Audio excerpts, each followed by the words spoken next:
Hey guys, welcome to study with fascination.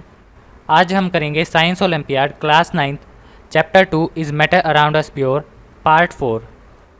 तो सबसे पहला क्वेश्चन है question number 16। Study the given Venn diagram carefully. हमें इस वेन डायग्राम को स्टडी करके सही ऑप्शन बताना है। तो हमसे पूछा गया है विच of the following colloidal system correctly represent first, second and third. तो हमारे पास 3 पॉइंट है, फर्स्ट, सेकंड और थर्ड। ये तीनों हमारे रिप्रेजेंट करते हैं कोलॉइडल सिस्टम को, यानी कोलॉइड को। हमें बताना है इनमें से कौन सा ऑप्शन करेक्ट है। तो सबसे पहले देखते हैं कोलॉइड क्या होता है। तो जो कोलॉइड होता है ये देखने से तो लगता है होमोजीनियस, लेकिन ये हमारा हिट्रोजीनियस मिक्सचर होता है।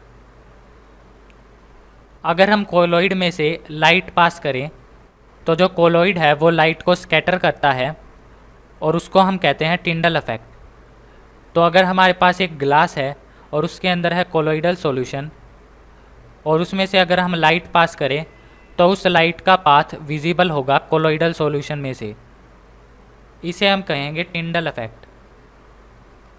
जो कोलॉइड है इसके पार्टिकल्स का साइज़ होमोजीनियस मिक्सचर से बड़ा होता है और सस्पेंशन से छोटा होता है। इसके बाद हमारे पास 2 टर्म है। सबसे पहले है डिस्पर्स्ड फेज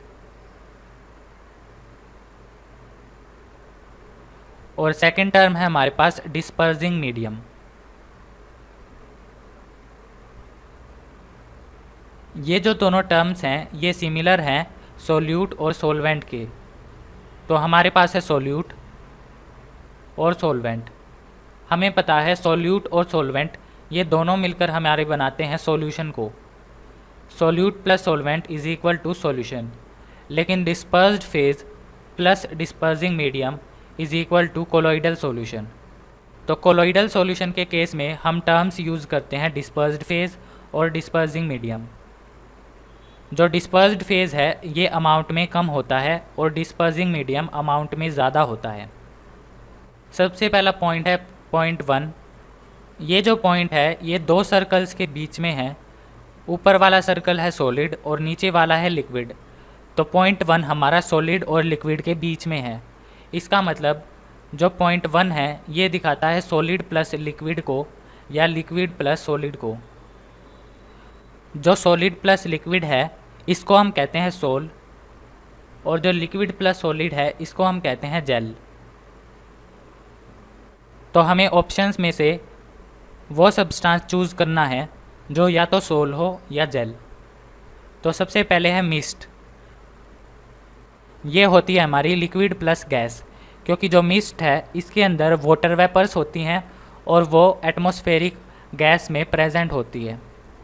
तो मिस्ट हमारा एग्जाम्पल नहीं है सोल या जेल का। जो मिस्ट है ये एग्जाम्पल है एरोसोल का। एरोसोल यानी कि liquid plus gas is equal to aerosol. तो मिस्ट हमारा एग्जाम्पल है एरोसोल का, ना कि सोल या जेल का। उसके बाद है ऑप्शन बी मिल्क। जो मिल्क होता है ये कॉम्बिनेशन होता है लिक्विड प्लस लिक्विड का, यानी इसमें 2 लिक्विड होते हैं और इसे हम कहते हैं इमल्शन। तो मिल्क हमारा एग्जाम्पल है इमल्शन का, ना कि सोल या जेल का। इसके बाद है ऑप्शन सी पेंट। जो पेंट है हमें पता है पेंट के अंदर एक तो लिक्विड होता है और सॉलिड पार्टिकल्स भी होते हैं जो कि इसको कलर प्रोवाइड करते हैं। तो पेंट हमारा एग्जाम्पल है सोल का। तो जो ऑप्शन सी है ये हमारा करेक्ट हो सकता है।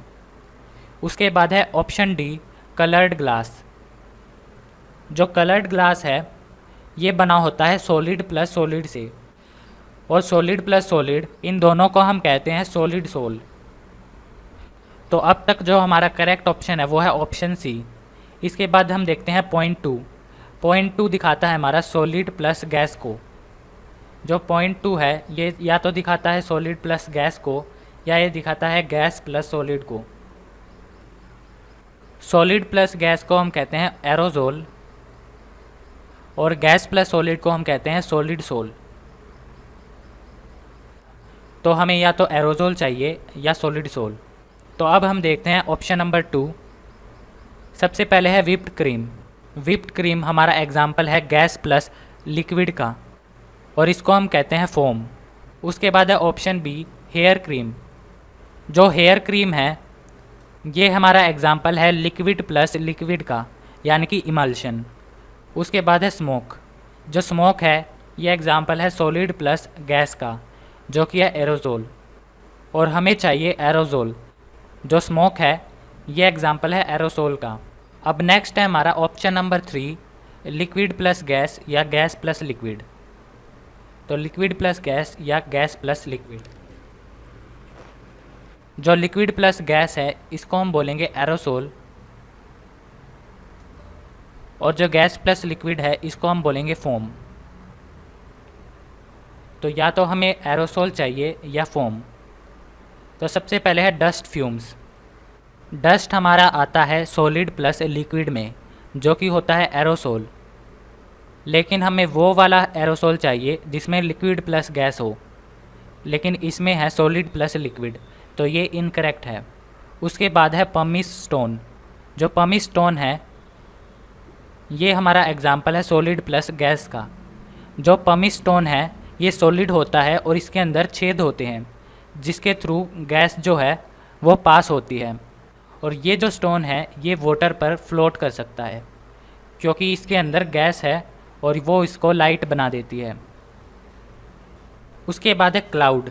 जो क्लाउड है ये एग्जाम्पल है लिक्विड प्लस गैस का, यानी कि एरोजोल। तो ये ऑप्शन हमारा करेक्ट है। जो क्लाउड है ये दिखाता है एरोसोल को। तो तीनों ऑप्शन करेक्ट है हमारे ऑप्शन नंबर सी में। तो जो हमारा करेक्ट ऑप्शन है वो है ऑप्शन नंबर सी। तो इसके बाद question number 17, match column first with column second and select the correct option from the codes given below. हमें सिर्फ कॉलम फर्स्ट को कॉलम सेकंड से मैच करना है। तो सबसे पहले है सब्लिमेशन। सब्लिमेशन हमें मैच करना है कॉलम सेकंड से। अब सब्लिमेशन के लिए हमें कोई ऐसा सब्सटेंस चाहिए जो सब्लिमेट हो। तो इन ऑप्शंस में हम देखेंगे कौन सा सब्सटेंस सब्लिमेट है, वही होगा हमारा करेक्ट आंसर। तो सबसे पहले है वाटर एंड कार्बन टेट्राक्लोराइड।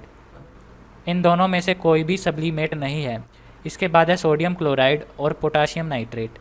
इन दोनों में से भी कोई भी हमारा सब्लिमेट नहीं है। उसके बाद है बेंजीन एंड एनिलीन। इनमें से कोई भी सब्लिमेट नहीं है। उसके बाद है आयरन एंड सैंड। ये भी दोनों हमारे सब्लिमेट नहीं हैं। और लास्ट है हमारा separation of iodine and sand. जो आयोडीन है ये सब्लिमेट है और इसको हम सेपरेट कर सकते हैं सैंड में से बाय सब्लिमेशन। तो फर्स्ट का है हमारा 5th। उसके बाद है सेकंड मैग्नेटिक सेपरेशन। हमें देखना है ऑप्शंस में से कौन सा सब्सटेंस मैग्नेटिक है। तो ऑप्शंस में से जो 4th है इसमें दिया गया है आयरन।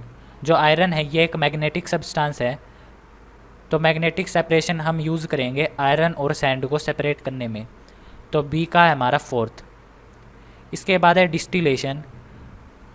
डिस्टिलेशन हम यूज़ करते हैं दो लिक्विड को सेपरेट करने में, और ये दोनों लिक्विड हमारे मिसिबल होते हैं, यानी एक दूसरे के साथ मिक्स हो सकते हैं। तो इन ऑप्शंस में से जो बेंजीन और एनिलीन है ये दोनों हमारे मिसिबल लिक्विड हैं। तो डिस्टिलेशन हम यूज़ करेंगे 3rd में, जो कि है बेंजीन एंड एनिलीन। उसके बाद है सेपरेटिंग फनेल। सेपरेटिंग फनेल का हम यूज़ करते हैं दो लिक्विड को सेपरेट करने में जो इमिसिबल हैं, यानी एक दूसरे के ऊपर फ्लोट करते हैं। तो इसका जो करेक्ट आंसर है वो है वाटर एंड कार्बन टेट्राक्लोराइड। ये दोनों हमारे एक दूसरे के ऊपर फ्लोट करते हैं, तो हम सेपरेटिंग फनेल का यूज़ करके इनको सेपरेट कर सकते हैं।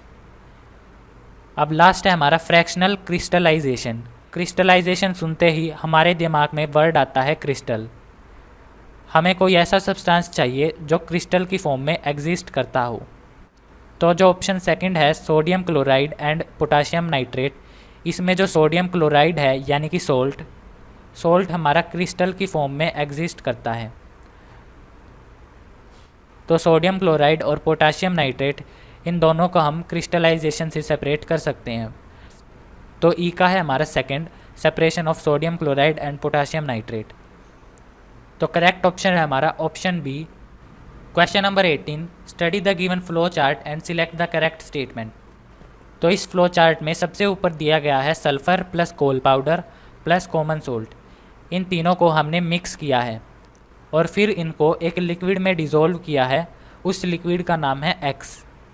तो सल्फ़र प्लस कोल पाउडर प्लस कॉमन सोल्ट, इन तीनों को हमने डिज़ोल्व किया लिक्विड एक्स में और फिर इनको फ़िल्टर किया।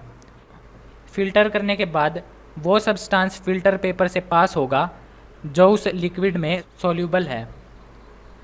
तो इन तीनों सब्सटेंसेस में से जो कॉमन सोल्ट है ये सॉल्यूबल हो सकता है लिक्विड एक्स में, और इसमें दिया गया है फ़िल्ट्रेट, और लास्ट में है कॉमन सोल्ट। यानी जो फ़िल्टर पेपर है उससे पास हुआ liquid x plus common salt, जिसको हम कहते हैं फ़िल्ट्रेट, और फिर हमने इवेपोरेट किया उसको।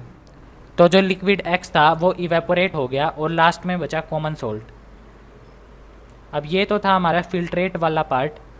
अब दूसरा जो पार्ट है, यानी कि वो पार्ट जो फ़िल्टर पेपर में बच गया, उसको हम कहते हैं रेजिड्यू।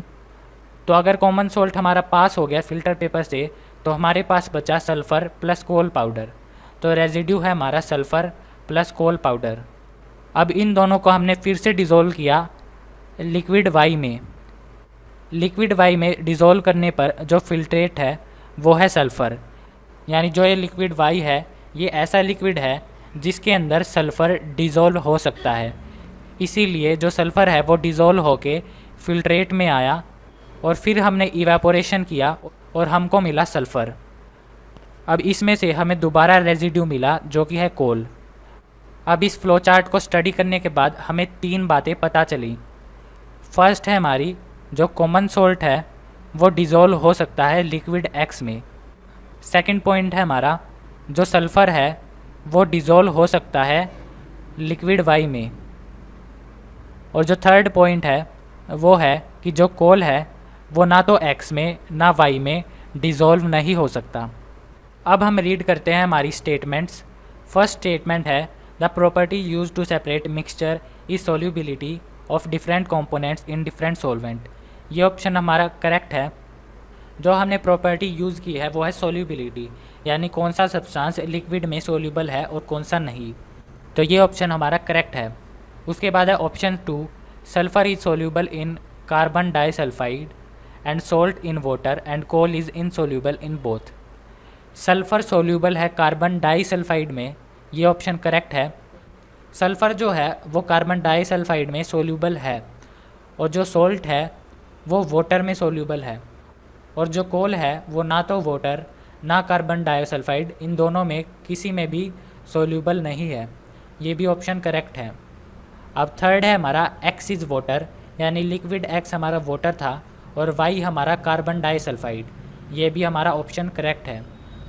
तो जो करेक्ट ऑप्शन है वो है option D, first second and third. ये तीनों ऑप्शन हमारे करेक्ट हैं। क्वेश्चन नंबर 19, ये जो क्वेश्चन है ये क्वेश्चन नंबर 18 की तरह सिमिलर है। इसमें दिया गया है Siddharth dissolved a mixture into water and then filtered it. Siddharth ने एक मिक्सचर लिया और उसको वाटर में डिज़ोल्व किया और उसके बाद उसको फ़िल्टर किया। Solid x was left behind. जो फ़िल्टर पेपर था उसमें बचा सॉलिड एक्स यानी रेजिड्यू, और जो सॉलिड वाई है वो ऑब्टेन हुआ इवेपोरेट करने पर फ़िल्ट्रेट, यानी वो सब्सटेंस जो फ़िल्टर पेपर से पास हो गया था उसमें हमने इवेपोरेशन किया और हमें मिला सॉलिड वाई। हमें बताना है एक्स क्या है और वाई क्या है। इसको पढ़कर हमें पता चला कि जो सब्सटेंस एक्स है वो सोल्यूबल नहीं है वाटर में, क्योंकि जो सब्सटेंस एक्स है वो रेजिड्यू की फॉर्म में कलेक्ट हुआ, यानी वो वाटर में डिज़ोल्व नहीं हुआ। और जो सब्सटेंस वाई है वो वाटर में डिज़ोल्व हुआ और उसके बाद हमने किया इवेपोरेशन, और वाटर हमारा इवेपोरेट हुआ और हमारे पास बचा वाई, यानी वाई हमारा सोल्यूबल है। तो इन सभी ऑप्शंस में से जो ऑप्शन सी है ये है हमारा करेक्ट आंसर। इसमें दिया गया है कैल्शियम कार्बोनेट।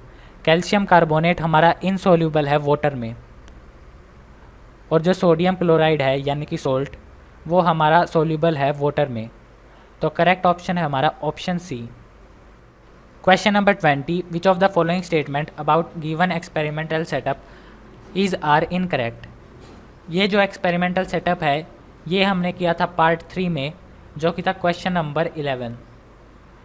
तो ये एक्सपेरिमेंटल सेटअप हम ऑलरेडी स्टडी कर चुके हैं। अगर किसी ने वो पार्ट नहीं देखा तो मैं बता दूं कि ये जो एक्सपेरिमेंटल सेटअप है ये है फ्रैक्शनल डिस्टिलेशन का।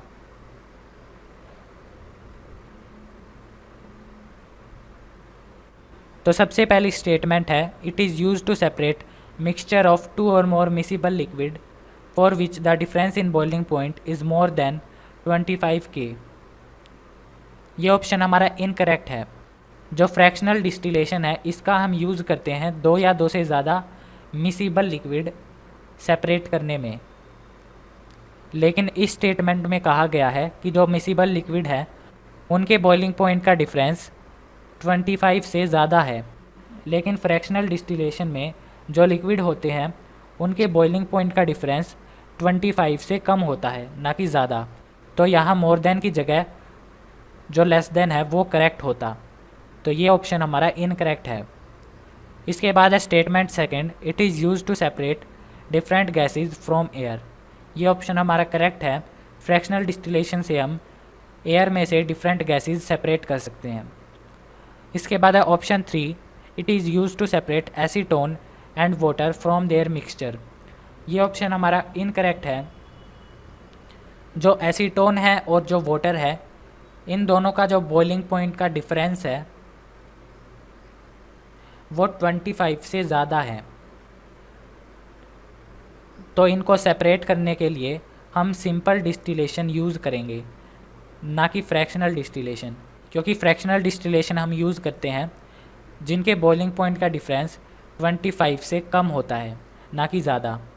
लेकिन एसीटोन और वाटर इनका डिफरेंस 25 से ज़्यादा है, इसीलिए हम फ्रैक्शनल डिस्टिलेशन यूज़ नहीं करेंगे।